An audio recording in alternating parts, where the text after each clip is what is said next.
Shalom bagi kita semua. Perkenalkan, nama saya Weris Kapalopak. Di sini saya akan menjelaskan mengenai salah satu teori gender, yaitu teori feminis. Selamat menyaksikan. Berbicara mengenai teori gender, tentu itu memiliki banyak macamnya. Nah, di sini saya akan menjelaskan mengenai salah satu teori gender itu, yaitu teori feminis. Berbicara mengenai teori feminis ini yang merupakan salah satu teori gender, yaitu merupakan serangkaian teori, gagasan, dan pendekatan yang dimana itu berfokus pada analisis hubungan kekuasaan, gender, dan kesetaraan di dalam berbagai aspek, yaitu aspek kehidupan sosial, politik, ekonomi, dan budaya. Kemudian adanya teori ini sebab memiliki tujuan.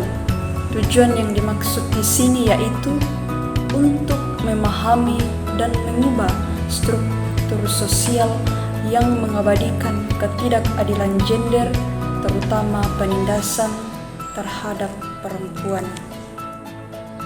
Saya akan lanjut membahas mengenai teori feminis ini, bahwa teori feminis ini yang adalah kumpulan teori dan pendekatan yang dimana itu berupaya memahami dan juga mengatasi mengenai ketidakadilan gender, serta di dalamnya itu menganalisis ketidaksetaraan yang dialami oleh perempuan dan juga kelompok marginal lainnya. Dikatakan tadi bahwa fokus utamanya itu adalah memahami bagaimana kekuasaan dan juga struktur sosial, politik, juga ekonomi, serta budaya membentuk dan mempertahankan ketidaksetaraan berdasarkan jenis kelamin dan gender. Selain itu, terdapat beberapa aliran utama di dalam teori feminis ini. Yang pertama itu feminisme liberal. Jadi feminisme liberal ini merupakan aliran yang dimana itu menekankan kesetaraan hukum dan juga hak individu. Jadi fokusnya dari feminisme liberal ini yaitu kepada isu-isu atau masalah yang terjadi seperti kepada hak perempuan di dalam pendidikan, di dalam pekerjaan, politik, dan juga hukum. Selain itu, feminisme liberal ini berargumen atau memberikan pendapat bahwa perempuan itu harusnya memiliki peluang yang sama dengan laki-laki, serta menitik beratkan perubahan dalam hukum dan juga kebijakan publik untuk mencapai kesetaraan. Itu aliran yang pertama.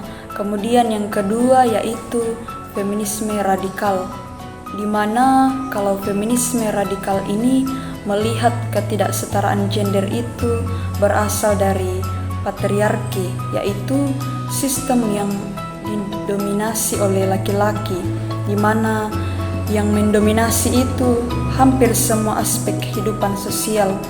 Jadi pendekatan melalui feminisme radikal ini menyoroti mengenai pentingnya mengubah struktur kekuasaan dan juga relasi gender, serta menentang norma-norma tradisional tentang gender. Itu aliran yang kedua, yaitu feminisme radikal. Kemudian yang ketiga yaitu feminisme marxis dan juga sosial, di mana kalau aliran ini terinspirasi dari marxisme yang berfokus pada eksploitasi kelas dan juga ekonomi. Jadi feminisme marxis ini dan sosialis mau melihat hubungan atau kaitan erat antara ketidaksetaraan gender dengan kapitalisme, di mana perempuan itu seringkali dieksploitasi secara ekonomi dan juga dibebani peran-peran rumah tangga yang tidak dibayar. Jadi solusinya itu dianggap terletak pada perubahan struktural dan penghapusan kapitalisme. itulah yang berbicara atau hal tersebut mengenai pengertian dari feminisme Marxis dan juga sosial ini. Kemudian yang keempat itu feminisme postkolonial, di mana pendekatan feminisme postkolonial ini menyoroti tentang keterkaitan antara ketidakadilan gender, juga rasisme, kolonialisme, dan imperialisme. Jadi feminisme postkolonial ini menekankan mengenai pentingnya mempertimbangkan faktor sejarah, budaya, dan etnis dalam analisis gender. Jadi feminisme ini juga mengkritik feminisme barat yang dimana itu cenderung mengabaikan pengalaman perempuan dari masyarakat non-barat. Itu mengenai feminisme postkolonial yang dimana pendekatan ini menyoroti tentang keterkaitan antara ketidakadilan gender, rasisme, kolonialisme, dan juga imperialisme. Kemudian aliran selanjutnya yaitu feminisme interseksional, di mana kalau feminisme interseksional ini berfokus pada bagaimana berbagai bentuk penindasan seperti gender, ras, kelas, disabilitas, dan orientasi seksual yang saling beririsan dan memperkuat ketidaksetaraan. Jadi pendekatan melalui feminisme interseksional ini mau mengakui bahwa pengalaman perempuan itu berbeda-beda berdasarkan identitas yang mereka miliki, serta berusaha memahami bagaimana berbagai bentuk diskriminasi bekerja secara simultan. Itu mengenai feminisme interseksional ini yang berfokus pada berbagai bentuk penindasan yang dialami oleh perempuan. Kemudian aliran yang selanjutnya itu feminisme ekologis atau ekofeminis, di mana kalau aliran feminisme ekologis ini mau menghubungkan penindasan terhadap perempuan dengan eksploitasi terhadap alam dan juga lingkungan. Jadi feminisme ekologis ini menyoroti bagaimana patriarki dan juga kapitalisme menciptakan relasi dominasi baik terhadap perempuan maupun juga lingkungan, dan sering mengadvokasi gaya hidup yang lebih ramah lingkungan dan adil gender. Itu mengenai feminisme ekologis atau biasa disebut ekofeminisme yang menghubungkan penindasan terhadap perempuan itu dengan eksploitasi terhadap alam dan juga terhadap lingkungan. Itulah aliran-aliran utama yang terdapat di dalam teori feminis ini.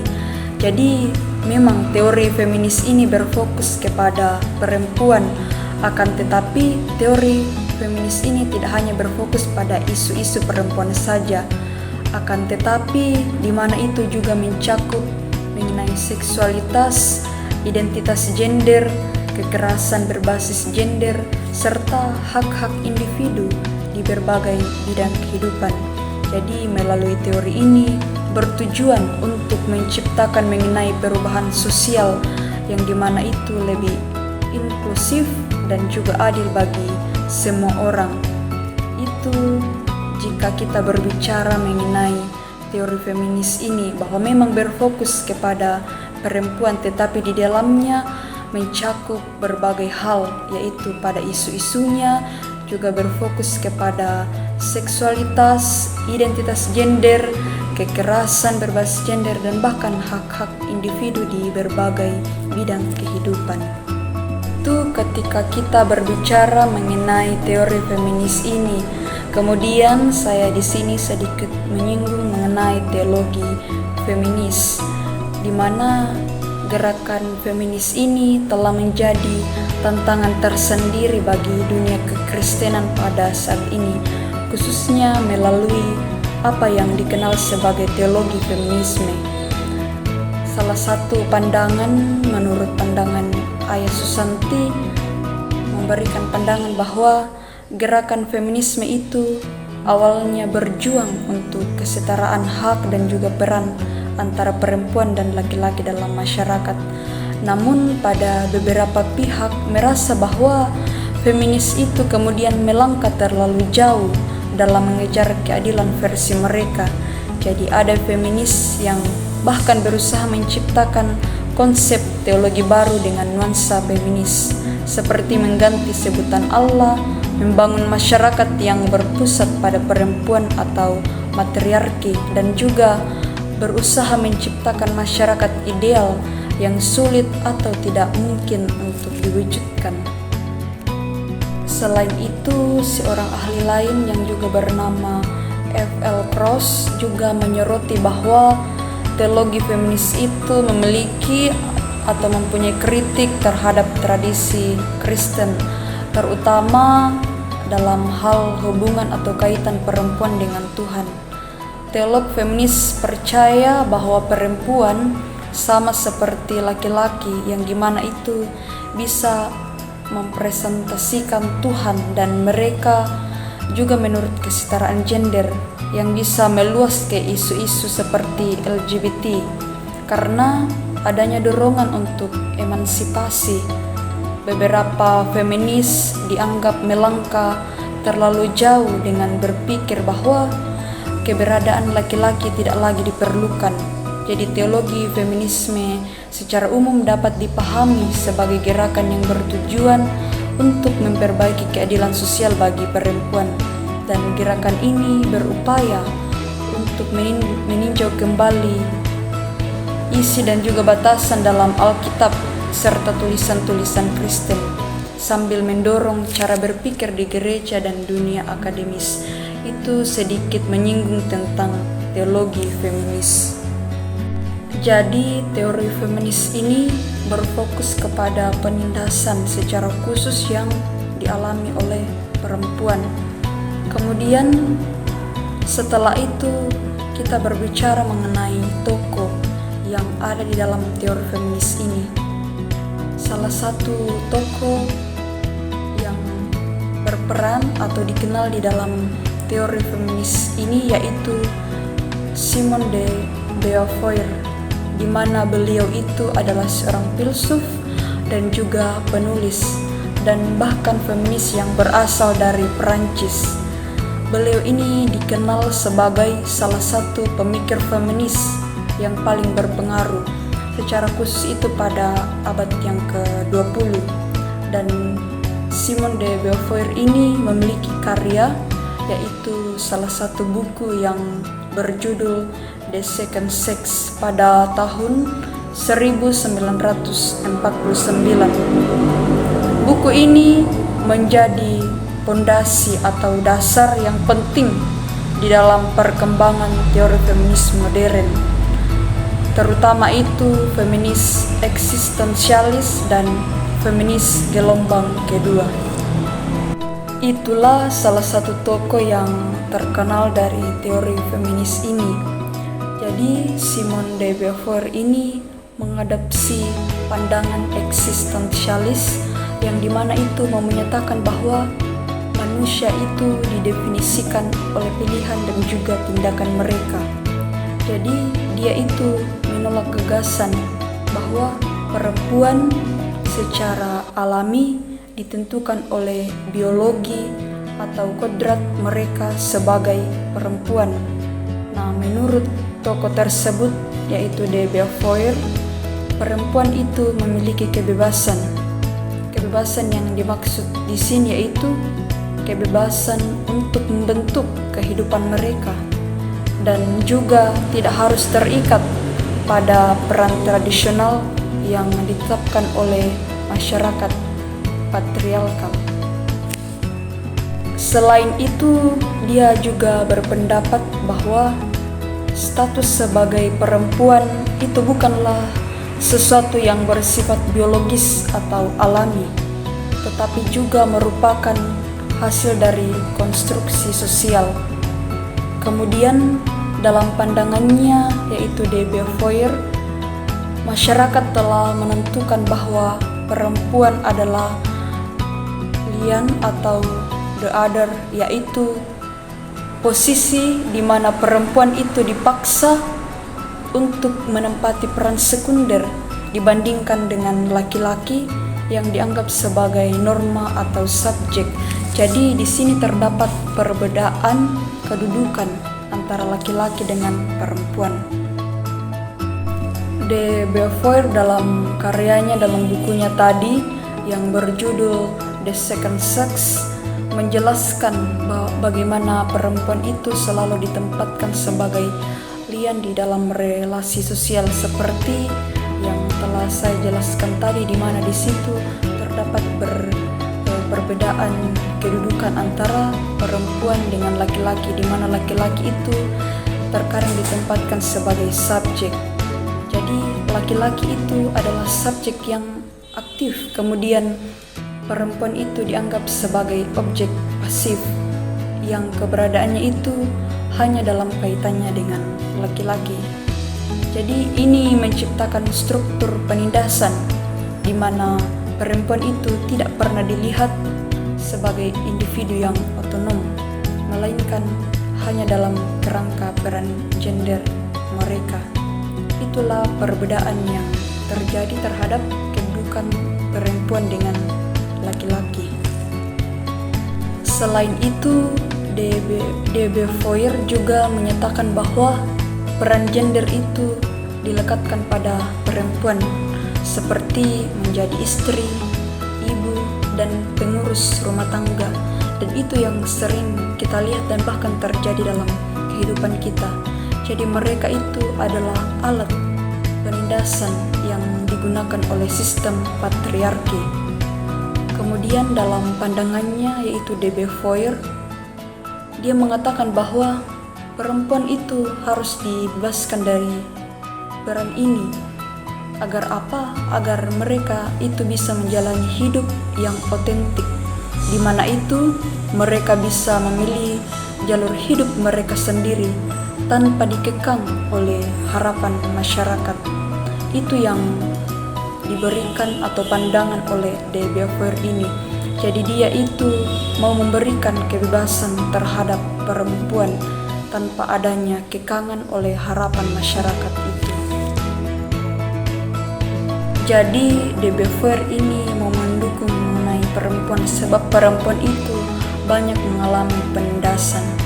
Selain itu, De Beauvoir ini mendukung gagasan bahwa pembebasan perempuan itu hanya bisa dicapai dengan perubahan struktur besar dalam masyarakat, termasuk dalam kesetaraan, yaitu kesetaraan pendidikan, akses ke pekerjaan yang setara, dan kontrol atas tubuh mereka sendiri, yang termasuk di sini hak untuk mengendalikan reproduksi. Jadi dia percaya bahwa hanya dengan kebebasan ekonomi dan juga sosial, perempuan itu dapat merdeka dari dominasi laki-laki. Itu yang dikatakan oleh De Beauvoir, atau itu pandangan dari De Beauvoir, bahwa dia percaya bahwa hanya dengan kebebasan sosial dan juga kebebasan ekonomi, perempuan itu dapat merdeka dari dominasi laki-laki. De Beauvoir dalam karyanya tadi, dalam bukunya yaitu The Second Sex, itu menjadi sebuah landasan penting dalam gelombang kedua feminisme, yang dimana itu muncul sekitar tahun 1960-an dan juga 1970-an.